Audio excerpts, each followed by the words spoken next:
Today we're making miniature clay ghosts, namely my original design Wizard Ghostie and Autumn Ghostie.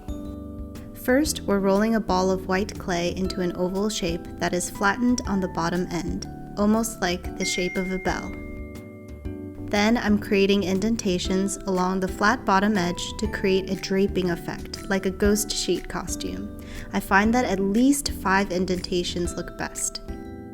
We're adding tiny balls of black clay for the eyes and a tiny mouth. Starting with Autumn Ghostie, I'm shaping brown clay into half circles or half spheres and marking indentations all along the sides. It kind of looks like half of a basketball, but it is actually the start of the ghost's beanie.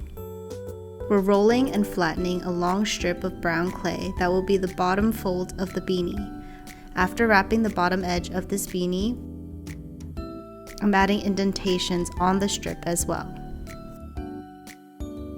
For the pom-pom on top of the hat, gently poke a small ball of clay as many times as you can. These marks really add to the pom-pom texture. This part is optional, but I'm scoring tiny marks all around the hat to give it that knitted texture. But as you can see in comparison, the beanie looks good either way. I'm rolling and flattening dark red clay so that we can use this strip as a scarf. Don't worry about the part where the two ends of the scarf meet. I'm using the excess strips of long rectangular clay to cover that up. And it looks really natural with the way one normally ties a scarf.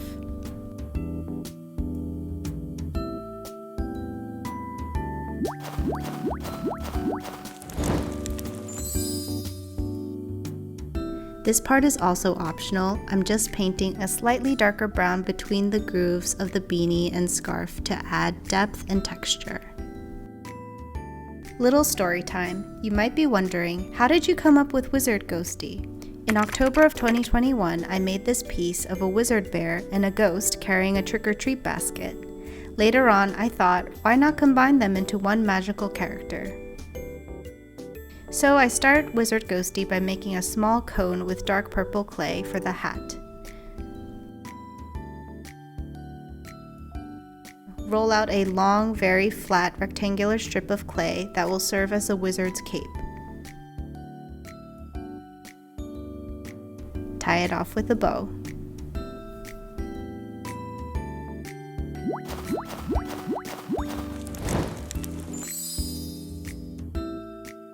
I use gold paint for the sparkles all around the hat and cape. I cannot tell you how many times I wipe off and repaint these stars because they are so tiny and it is difficult to achieve clean lines even with my tiniest brushes. But the results are certainly glittery and worth it. Keeping with the theme of ghosts, I want to share with you my Wizard Ghost art print series.